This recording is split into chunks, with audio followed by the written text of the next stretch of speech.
Aleluia! Louvado seja o Senhor. Ainda vamos render o coração em oração, amém? Feche os seus olhos. Jesus é o Senhor. Pai, nessa noite nós estamos diante do Senhor, porque precisamos do seu falar. O seu falar é a nossa necessidade. E nós nos alegramos, porque o Senhor tem o desejo de nos dar a sua palavra. Te agradecemos pelo seu Espírito, te agradecemos pela graça, te agradecemos pela vida da igreja. Agora aquieta o nosso coração, nos dá um espírito vivo, para que a sua palavra alcance o objetivo. Jesus é o Senhor. Louvado seja Deus, irmãos. Nesses últimos dias o Senhor tem nos dado tanto. A palavra que tem sido compartilhada neste tempo conosco, a palavra profética, ela tem sido abundante em nosso meio e abundante para nós. Nós precisamos ser gratos ao Senhor, porque o falar dele é abundante. Porque o falar dele não cessa e as suas revelações têm sido constantes e cada vez mais. Não é isso? Quando você acha que acabou, você descobre que tem muito. Aleluia! Então nós precisamos acolher tudo que nós estamos ouvindo esses últimos dias. O que nós temos recebido é a base, é o norte que nós precisamos para viver nesses tempos finais, é o que nós precisamos para nos tornar vencedores. Pela boca do profeta, nesses últimos dias, o Senhor falou para nós que o Senhor busca em cada igreja um grupo de vencedores. E esses vencedores serão gerados pela palavra profética. E o Senhor nos falou, ou tem nos falado, usando como base o livro de Romanos. Mas esse livro não tem sido apresentado para nós de uma forma apenas doutrinária, ou o mero conhecimento do livro de Romanos. Esse livro está sendo aberto para nós de uma forma tão íntima, de uma forma tão pessoal, porque o objetivo dessa palavra profética, tendo como base o livro de Romanos, é nos levar a experienciar todas as verdades que estão contidas ali.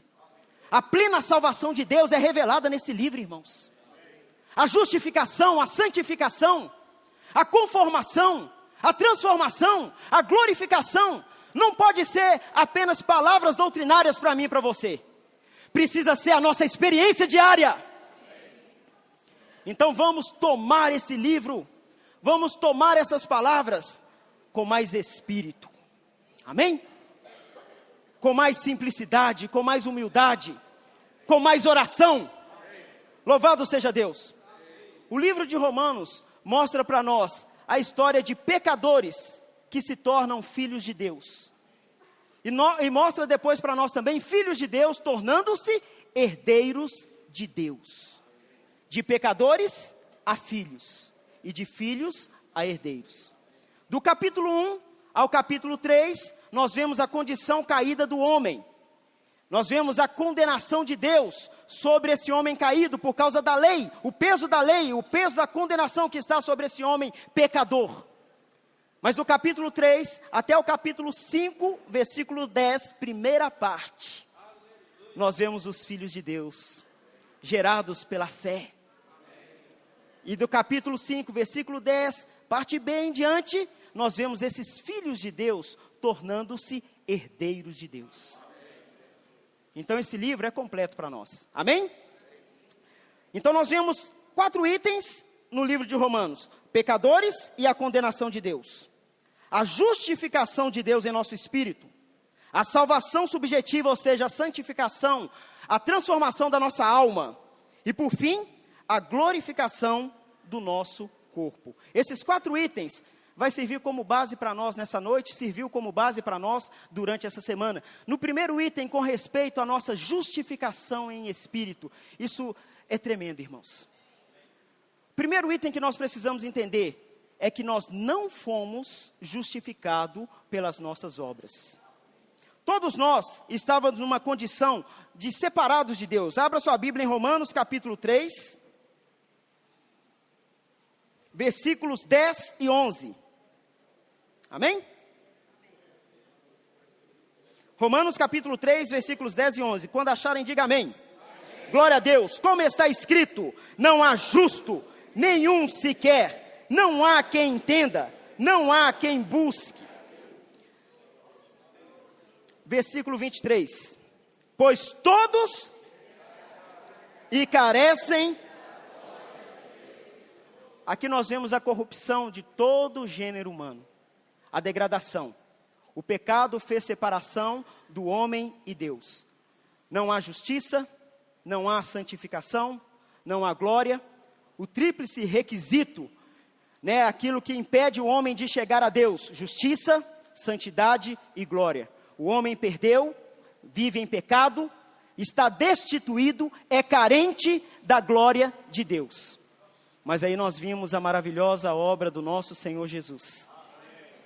E por meio da sua obra, essa é a justificação objetiva, porque foi Ele quem fez, foi Ele quem realizou todas as coisas. Aí por meio da sua obra, nós somos justificados em espírito, alcançamos a justiça, aleluia! Aquilo que nos era impossível por nós mesmos, porque nós éramos insuficientes, por melhores que nós fôssemos. Por melhor que o homem seja, por mais refinado que ele seja, por mais educado, por mais culto, por mais sábio, por mais religioso, por mais zeloso que ele seja, é insuficiente. Não há nele o elemento, não há nele a capacidade de se justificar diante de Deus. Mas isso foi feito por Cristo Jesus. E essa justiça foi depositada no nosso espírito. Essa é a justificação. Louvado seja Deus. Ainda em Romanos capítulo 3, podemos ver o versículo 21 e 22. Mas agora, sem lei,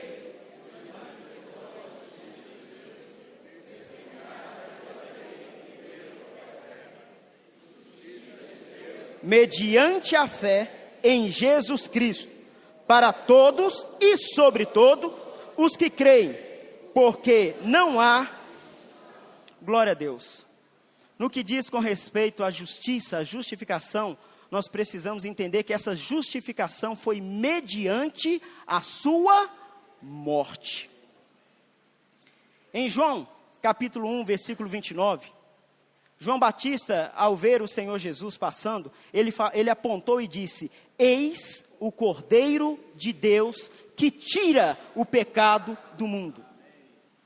Essa característica do Senhor Jesus como Cordeiro está ligado diretamente à sua obra redentora. Está diretamente ligado à obra de justificação.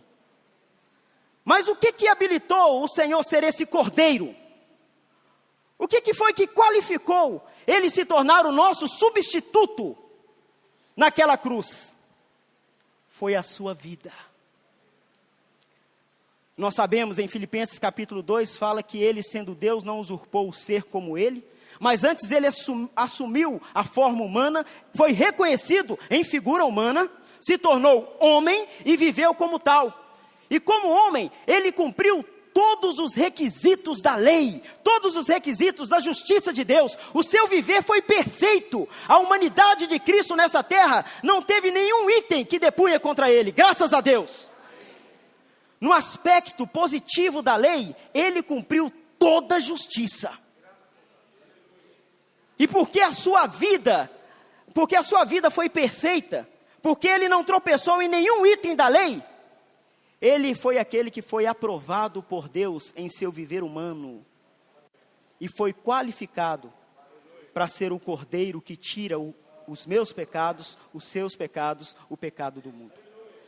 A vida do Senhor Jesus é o respaldo da sua morte. A sua morte só foi aceita por Deus, porque aquele Cordeiro não tinha mancha nenhuma. Não foi encontrado nele pecado algum. Louvado seja Deus. Então Ele, qualificado como Cordeiro, foi entregue por nós e Ele cumpriu a redenção. E com respeito à morte do Senhor Jesus, nós vimos que Ele foi crucificado durante 6 horas. Da 3ª hora dos judeus até a hora 9ª, ou seja, de 9 horas da manhã até às 15 horas da tarde. Nas primeiras 3 horas, ele foi julgado injustamente pelo homem. O mundo o levou até aquela cruz. A religião o levou até aquela cruz. Os meus pecados o levaram até aquela cruz. E ali naquela cruz, nas primeiras 3 horas, os homens o difamaram, o ignoraram, o rejeitaram, o desdenharam. Vamos ver, quer ver alguns versículos, ilustra para nós esse sentimento do Senhor. Isaías capítulo 53.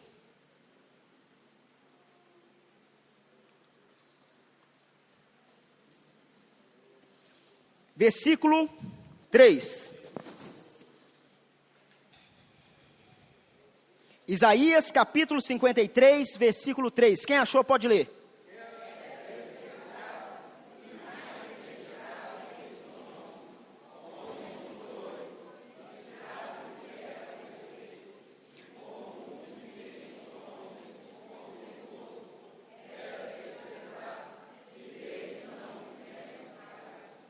Marca Isaías capítulo 53 e abre em Mateus capítulo 27. Mateus capítulo 27, versículo 39. Os que iam passando, blasfemavam dele, meneando a cabeça e dizendo: ó tu que destróis o santuário e em 3 dias o reedificas, salva-te a ti mesmo, se és filho de Deus, e desce da cruz. Os irmãos não precisam ler para a gente ganhar tempo, mas o Salmo 109 mostra esse sentimento. Salmo 109, o versículo 25. Eu vou ler para os irmãos. Ele fala assim: tornei-me para eles objeto de opróbrio. Quando me veem, meneiam a cabeça. Durante essas 3 horas crucificado, o homem o rejeitou, ignorou, desprezou, blasfemou, zombou. E ele suportou toda essa afronta por causa dos meus e dos seus pecados. Irmãos, nós precisamos entender o que significa essa morte. Essa justificação não pode ser apenas um conteúdo doutrinário para mim e para você. Nós precisamos entender que ali estava o nosso Senhor. Como um cordeiro mudo, ele foi levado ao matadouro. Durante 3 horas os homens estavam blasfemando, zombando. E ele ali crucificado como um cordeiro mudo. Sem nada dizer. O sentimento de ser ignorado, você já foi desprezado, irmãos? Você já foi ignorado por alguém? Você já foi rejeitado? Humilhado? Você já sofreu bullying? Na minha época era zombar. Na minha época os meninos zoavam. Eu sempre fui gordinho, eu fui zombado demais. Nunca fui convidado para poder ser jogado bola, isso era terrível. Nunca joguei bola, só como goleiro, e mesmo assim quando descobriram quem eu era, me tiraram. Até hoje eu não fui convidado para jogar no futebol dos jovens. Algumas coisas têm que mudar, não é isso? Mas ele naquela cruz, os homens passavam e meneavam a cabeça. Sabe o que é isso, irmãos? Alguém passar perto de você e faz assim, ó. Isso é terrível. É terrível. Talvez você já tenha enfrentado algum desprezo dessa maneira. Talvez você tenha enfrentado hoje. Talvez o marido tenha desprezado. Talvez tenha sofrido o desprezo da esposa. Talvez tenha sido ignorado. O Senhor passou por tudo isso, mas Ele conseguiu suportar. Ele não abriu a sua boca. Talvez nós desceríamos daquela cruz e trataríamos com a situação na mão. Mas Ele suportou o escárnio. Ele suportou a blasfêmia, porque a presença do Pai estava com Ele. Enquanto você tiver a presença do Pai, não importa a natureza da tribulação pela qual você passa, o Senhor te dará força. A presença do Pai fará com que você suporte, fará com que você atravesse esse momento, atravesse essas condições difíceis pelas quais você passa. Mas quando deu 12:00, na 6ª hora dos judeus, aí já foi diferente. O céu se converteu em trevas. Eu acredito que naquela hora, irmãos, os demônios todos ocuparam essa esfera celeste. Aí veio o julgamento de Deus, não sobre o homem Jesus, mas sobre os pecados que estavam sobre o homem Jesus. Isaías capítulo 53. Senhor Jesus. O versículo 5, o versículo 4 e 5.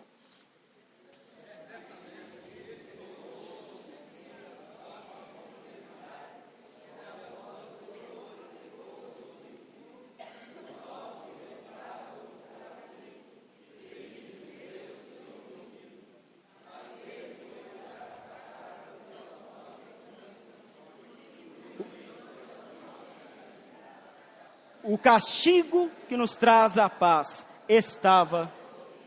Naquele momento, o Pai veio julgar o Senhor Jesus. Veio julgar os pecados que estavam sobre ele. Ali naquele momento, os pecados do mundo inteiro estavam sobre o Cordeiro. Os pecados dos antepassados, os pecados daqueles que viviam naquela época, os fariseus, os saduceus, os hipócritas, toda aquela turma lá, os herodianos. Todos os que estavam presentes naquele momento e aqueles que não estavam. Mas também os pecados daqueles que viriam ainda a nascer. Inclusive os meus pecados e os seus pecados. Estavam todos sobre ele. Por isso o céu ficou negro. E ali o Senhor experimentou uma angústia que eu e você jamais iremos suportar. Esse é o momento pelo qual o Senhor Jesus orou no Getsêmani, pediu para que afastasse dele o cálice. O cálice que o Senhor não queria beber, não é o da dor física, mas é o de perder a presença do Senhor.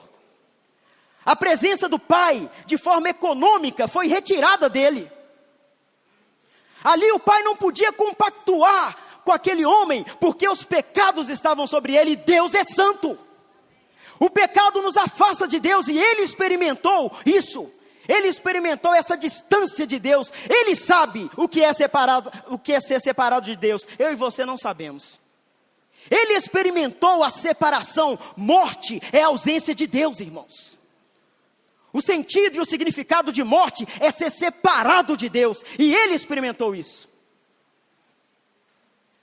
O Pai, permitam-me usar essa expressão, o Pai o desprezou, não o homem, mas os pecados sobre ele.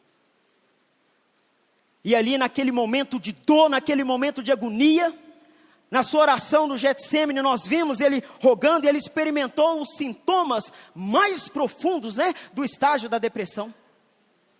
Usou uma palavra grega mostrando que é o terceiro estágio da depressão, o mais angustiante. Ele teve sintomas terríveis. E Pai, se possível, afasta de mim esse cálice. Mas ele bebeu o cálice da ira. Ele sofreu o justo julgamento de Deus sobre os nossos pecados. Se o homem o julgou injustamente nas primeiras 3 horas, nas últimas 3 horas, o juízo foi perfeito. Foi justo. Deus julgou o meu pecado naquele dia, naquela noite atroz, aquela noite cruel, aquela noite negra, em que o Filho de Deus estava crucificado. Os meus pecados estavam sobre eles, e ele foi julgado, e foi condenado, e foi separado de Deus, economicamente. Nós, irmãos, jamais saberemos o que é isso, aleluia, pela graça de Deus. Você jamais saberá o que é ser separado de Deus. Diga aleluia. Diga graças a Deus. Você jamais experimentará a separação de Deus. Porque o homem Jesus experimentou isso, e tamanho foi a sua dor, que no momento de ápice ele gritou, Eli, Eli, lama sabachthani, ou Deus meu, por que me desamparaste? Nem eu nem você, irmão, suportaríamos isso. Mas ele suportou a cruz. Louvado seja o Senhor. Então, irmãos, a graça a qual nós referimos não vem de graça. Os irmãos estão entendendo? A graça que eu e você possuímos, a graça que eu e você desfrutamos, a graça que eu e você experimentamos, não vem de graça não. Um preço foi pago para que eu e você recebêssemos ela. Preço de morte, preço de cruz, preço de sangue, preço de vida, a vida do Filho de Deus. Ele sofreu desprezo, ele sofreu a rejeição, para que você jamais experimente isso, graças a Deus.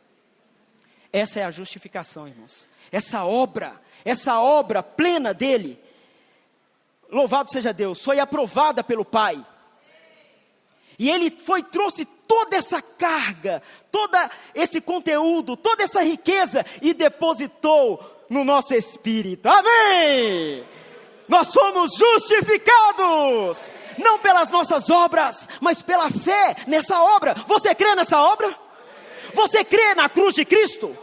Você crê naquele que te substituiu na cruz? Você crê em Jesus Cristo? Então, pela fé, eu e você somos justificados. Essa é a base para que nós possamos experimentar a graça de Deus. Não é a minha obra, irmãos, não é o nosso bom comportamento, não é a nossa boa conduta, não é a nossa maneira refinada. Tudo isso vem depois. É a fé na obra do Filho de Deus. Romanos capítulo 8, versículo 10. Vou prosseguir, senão a gente não... Romanos capítulo 8, versículo 10. Acharam? Podem ler.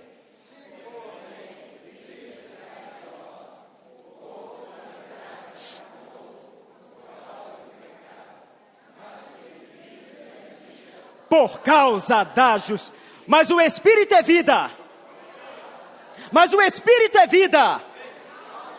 Glória a Deus. Mas não termina por aí, irmãos. Tem muito mais. Uma vez justificados, uma vez que o Espírito se mesclou ao seu Espírito e trouxe essa justiça que foi estabelecida como base. Agora essa vida que está no seu Espírito, que é a justificação, essa vida quer alcançar a sua alma. Isso é santificação. E por fim, essa vida também alcançará o nosso corpo. Isso é glorificação. Está vendo que livro maravilhoso, irmãos? Não é doutrina, é experiência. Você experimentou pela fé a justificação. Agora, por essa mesma fé, você desfruta a graça. E essa graça é a vida de Deus sendo infundida na sua mente, na sua emoção, na sua vontade. Até mesmo o seu corpo físico já começa a sentir uns flashes da vida, não é isso?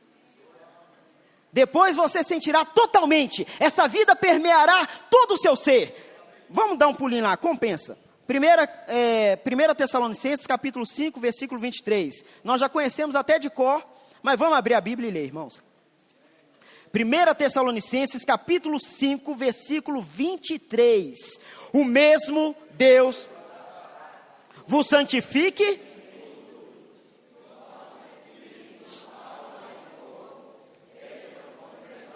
íntegros e irrepreensíveis na vinda.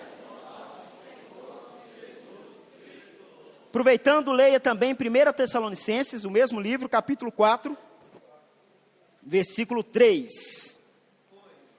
Pois esta é a vontade de Deus, a vossa...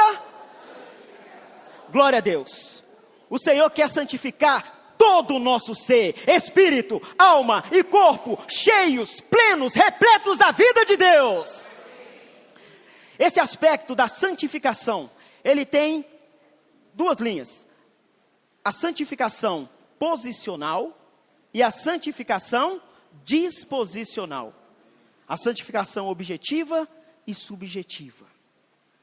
A santificação posicional, falando um pouco, vamos ver alguns versículos que dá uma boa referência para nós. Efésios capítulo 2. Jesus é o Senhor. Efésios capítulo 2, versículos de 1 a 3. Ele vos deu vida, estando vós mortos nos vossos delitos e pecados, nos quais andastes outrora, segundo o curso deste mundo, segundo o príncipe da potestade do ar, do espírito que agora atua nos filhos da desobediência, entre os quais também todos nós andamos outrora, segundo as inclinações da nossa carne, fazendo a vontade da carne, e éramos por natureza filhos da ira, como também. A santificação posicional diz respeito, como o nome diz, à nossa posição, onde nós estávamos. Nós estávamos mortos nos nossos delitos e pecados. Nós seguíamos o curso deste mundo.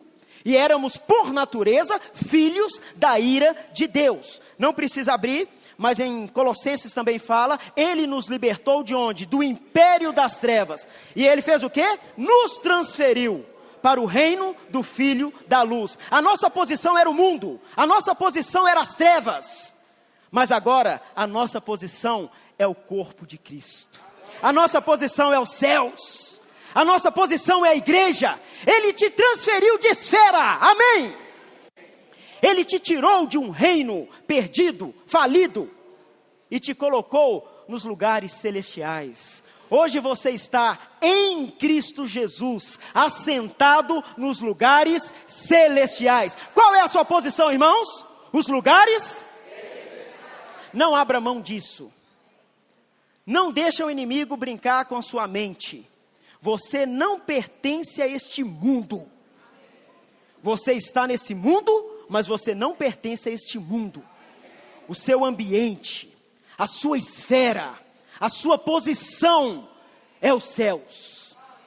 Acima de todo principado, acima de toda potestade, acima de todo nome que possa se referir, em Cristo Jesus.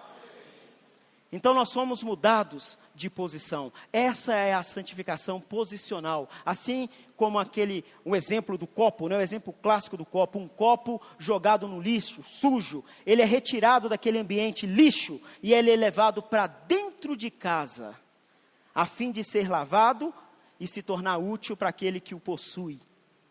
Nós estávamos assim, nesse lixão espiritual, nessa condição mundana, separados de Deus. Mas Ele, pela sua obra maravilhosa, nos trouxe para esse lugar santo. Irmãos, o lugar onde você está é santo. Não são essas paredes. É esse ambiente aqui, ó. Essa esfera aqui, ela é santa. Então, com respeito à santificação posicional, eu ainda quero falar um pouco com os irmãos. Porque nós precisamos aprender a santificar o ambiente onde nós estamos. Precisamos aprender a santificar o ambiente em que nós vivemos. Os irmãos precisam aprender a santificar o seu lar. De forma posicional, tomando até mesmo uma posição, atitude, mudando o ambiente, mudando a esfera do lar. Às vezes a sua casa, por causa de algum motivo, às vezes parece um campo de guerra. Não é isso? Um grita de um lado, outro grita de outro. Um prato voa para um lado, uma panela para o outro. Um menino beliscando o outro gritando. E aquele ambiente não é o ambiente que Deus colocou você. Aí você precisa urgentemente invocar o nome do Senhor. Oh Senhor Jesus! Precisa trazer a esfera dos céus, aqui onde você pertence, para dentro da sua casa. Precisa santificar os filhos. Precisa santificar, o marido precisa santificar a esposa santificar os filhos. A família santificar o lar, santificar o ambiente de trabalho. Não é isso? Estabelecendo uma posição firme diante do mundo, para que o mundo veja que você não pertence àquele lugar. Eu me lembro que, quando eu era mais jovem, antes de crer no Senhor, na minha rua, no final dela, numa esquininha entre uma rua movimentada, nós gostávamos de passar a noite inteira ali. Eu era jovenzinho, 15, 16, 17 anos, Aí sentava naquela esquina e saía lá para as 3, 4 horas da madrugada e ficava muitos jovens ali à toa, né? Isso com a desculpa de que não arruma trabalho por causa do exército. Essa idade de 17 anos é terrível, ninguém quer te empregar, não é isso? Aí não tinha emprego e a gente ficava todo mundo sentadinho ali conversando. E aquilo ali tinha um certo prazer para a minha carne. Mas eu lembro que quando a palavra me alcançou, quando o evangelho foi pregado, e pela misericórdia de Deus eu criei, eu percebi que havia necessidade de eu me separar daquele ambiente. Embora eu gostasse, embora parte de mim queria estar ali, o meu espírito falava: você não pertence a este lugar. E toda vez que eu insistia, palavras eram ditas que machucava. Você não pode se acostumar, principalmente os jovens. Por favor, não se acostume com as palavras que são ditas neste mundo. Palavras de baixo calão. Palavras vulgares. Os famosos palavrões. É triste quando nós vemos jovens que pertencem ao Senhor, que já foram salvos por Ele, permitindo que os seus lábios sejam usados por Satanás, com palavras sujas, e não compreendem a sua posição santa, falam de qualquer maneira. É mais triste ainda, ver casais, maridos, usando palavras vulgares com as suas companheiras, com seu cônjuge. Fazendo seminário, né, na colportagem, alguns casais nos procuram, e certa vez um pastor me procurou e falou assim: amado, eu gostaria que você nos ajudasse com a palavra, porque no nosso meio existe alguns irmãos que têm agredido verbalmente as suas esposas, falando palavras que só referir é vergonha. Essas palavras estão machucando as irmãs, elas estão tristes. Então nós precisamos mudar essa esfera. Os irmãos estão pedindo ajuda, as pessoas estão pedindo ajuda. Jovens, você não pode aceitar essa condição. Marido, esposa, homem, mulher, jovem, adolescente, todos precisam guardar o coração e lembrar que a nossa posição, a nossa condição é santa. Então as palavras que saem da nossa boca precisam ser santas. Precisamos aprender a frear os nossos lábios. Não podemos permitir que o inimigo use o sentimento, o calor do momento e nos leve a falar palavras que vão ferir o nosso cônjuge, ferir os nossos filhos, ferir os nossos irmãos. O trânsito é um teste para você. Você está rindo, né, Fabiano? Minha esposa fala que quando eu entro dentro do carro, eu me transformo no pateta. Viro para um lado, viro para o outro. Aí eu falei assim: Aline, eu acho que em vez de ficar brigando com os carros, eu brigo muito com o pessoal da frente. Eu falei assim: rapaz, você não pode entrar, você não pode fazer isso. Graças a Deus, minhas palavras estão sendo só essas, viu, irmãos? Mas aí eu estava conversando com a Aline falou assim: por que em vez de você não brigar com eles, você não começa a abençoar eles? Eu falei: mas rapaz, até que é uma boa, não é isso? Ô abençoado, vai com Deus, não é isso? O carro cortou você, falou assim: ele está com pressa, Senhor, guarda o seu caminho, não é isso? Vamos começar a usar os nossos lábios para abençoar. Amém! Nossa posição é santa, irmãos. Não podemos aceitar o curso desse mundo. Nós vamos ver no processo da santificação subjetiva, a santificação disposicional, que existe uma forma em que eu e você precisamos estar dentro. Nós precisamos estar sendo conformados à imagem do Filho de Deus. E quais eram as palavras do Filho de Deus?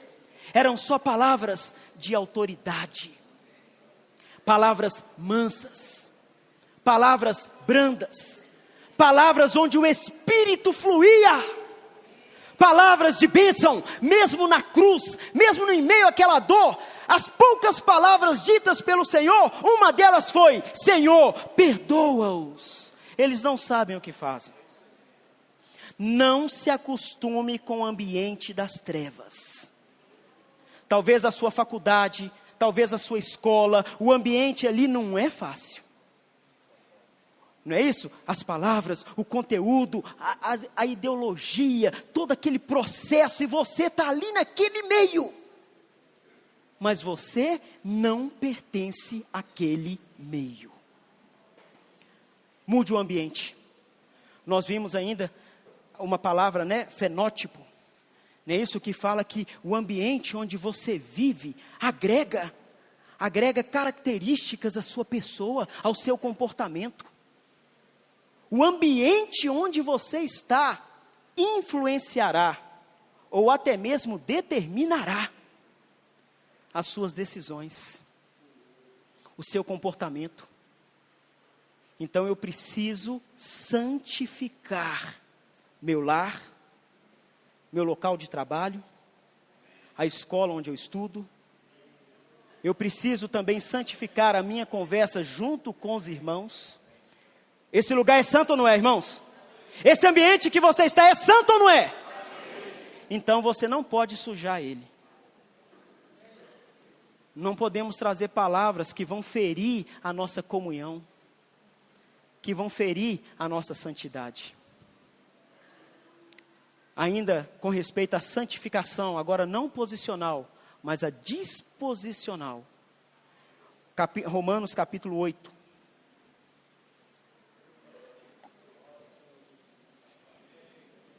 Romanos capítulo 8, versículo 5 e 6. Vamos ler os 5 e 6. Amém?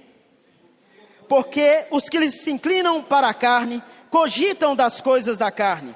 Mas os que se inclinam para o Espírito, das coisas do Espírito. Porque o pendor da carne dá para a morte, mas o do Espírito para a vida e paz. Aleluia! Existe uma vida santa em nosso espírito. Uma natureza santa. 1 Pedro, 2 Pedro fala para nós, não vamos ler para ganhar tempo. Mas essa vida, essa natureza divina, essa genética está em você. Esse DNA divino dos céus pertence a você, está no seu espírito, irmãos. Essa vida santa, essa vida capaz de transformar, essa vida capaz de mudar a nossa condição, mudar o nosso falar, mudar o nosso comportamento, mudar a nossa maneira de pensar. A vida tem o poder de fazer tudo isso, você crê? Esse é o poder do Evangelho. Irmão Pedro mostrou para nós nesse final de semana, você precisa crer que a palavra profética, que o Evangelho está mudando a sua vida. Você crê ou não crê, irmãos? Então deixe essa palavra agora permear a sua mente. Deixe essa palavra alcançar os seus pensamentos. Nós precisamos ter uma reação a tudo que nós estamos ouvindo. Qual é a reação? Inclina a sua mente para o Espírito. A mente é a parte líder da alma. Então ela precisa ser colocada no devido lugar. E o lugar dela é o Espírito, onde há vida. Ocupe a sua mente com as coisas espirituais. Colossenses capítulo 3 fala, busca. Irmãos, paga um preço, busca. Busca as coisas lá do alto. Que mais? Pensa nas coisas lá do alto. Filipenses capítulo 4, versículo 8 fala, tudo que é bom, tudo que é virtuoso, tudo que é digno, não é isso? Se algum louvor existe, se alguma virtude há, seja isso que ocupe o vosso coração, a vossa mente. Lamentações fala, eu quero trazer à memória tudo aquilo que me dá esperança. Os Salmos, capítulo 1 fala que é bem-aventurado aquele que tem prazer na lei do Senhor, na palavra do Senhor, e nela medita dia e noite. Nós precisamos aproveitar, irmãos, essa abundância de palavra, essa riqueza que nós temos recebido, para poder lavar nossa alma, porque a palavra nos lava. O lavar regenerador. Irmãos, eu estou pulando alguns versículos aqui, acreditando que você leu no alimento diário, amém? Mas a palavra nos diz que o Espírito Santo nos lava pela palavra. Nós somos santificados, o próprio Cristo Jesus santifica a sua igreja pela lavagem de água é um jato de água lavando a sua alma, irmãos. Removendo toda essa imperfeição, removendo a degradação, removendo a corrupção da sua mente. Mas para isso você tem que permitir que a vida opere. Gaste tempo com a palavra. Nós saímos na comportagem, não é, Fabiano? Não é, Custódio? E a gente, quando bate, às vezes em alguns comércios, em algumas portas, a pior coisa para mim é ouvir um irmão dizendo assim: eu não tenho tempo para ler. Isso é terrível. Mas existe algo ainda mais terrível do que isso. É quando ele fala, nem a Bíblia. Entenderam, irmãos?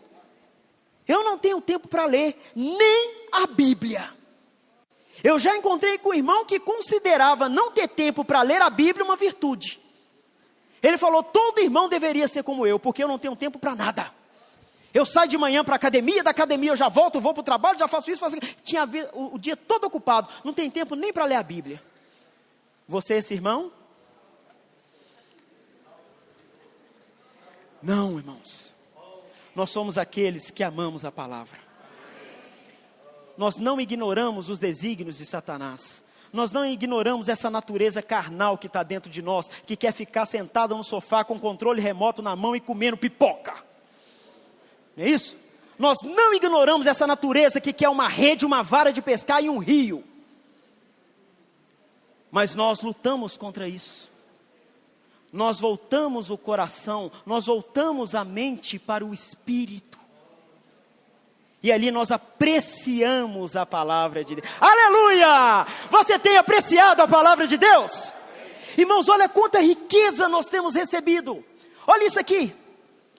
O irmão Almir brincou, falando com o Maurício, pede o Pedro para poder parar um pouquinho, que é muita luz. Mas o Pedro não vai parar. Sabe por quê, irmãos? Tem muito mais. E se você não ler, vai ficar para trás. A semana não volta.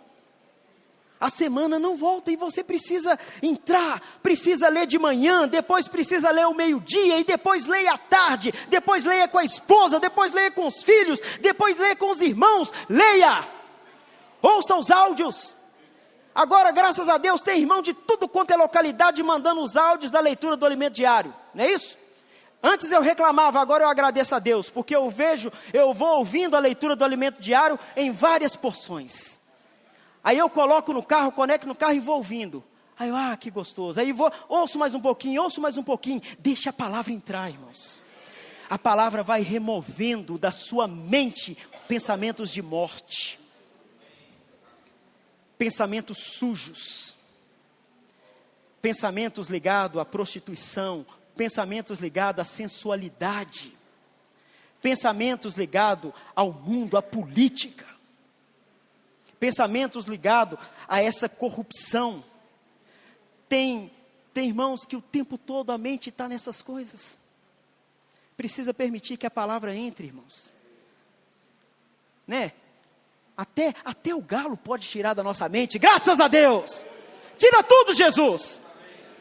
Não deixa nada, não. Deixa a palavra entrar e lavar. Aí sabe o que vai acontecer, irmãos? Essa vida que ocupa sua mente vai entrar também nas suas emoções, vai ganhar suas emoções. Por que muitas vezes nós estamos apáticos? A palavra está cheia de espírito, os hinos estão cheios de vida, mas eu estou morto. Eu não tenho uma emoção, um sentimento que reage aos hinos. Um hino é entoado com palavras espirituais, com uma melodia capaz de quebrar o seu coração. Esse é o momento que Deus preparou para você ser quebrado diante de Deus, para você se arrepender, para você chorar diante do Senhor, para você pedir perdão, para você pedir, Senhor, limpa o meu coração. Senhor, que esfera maravilhosa.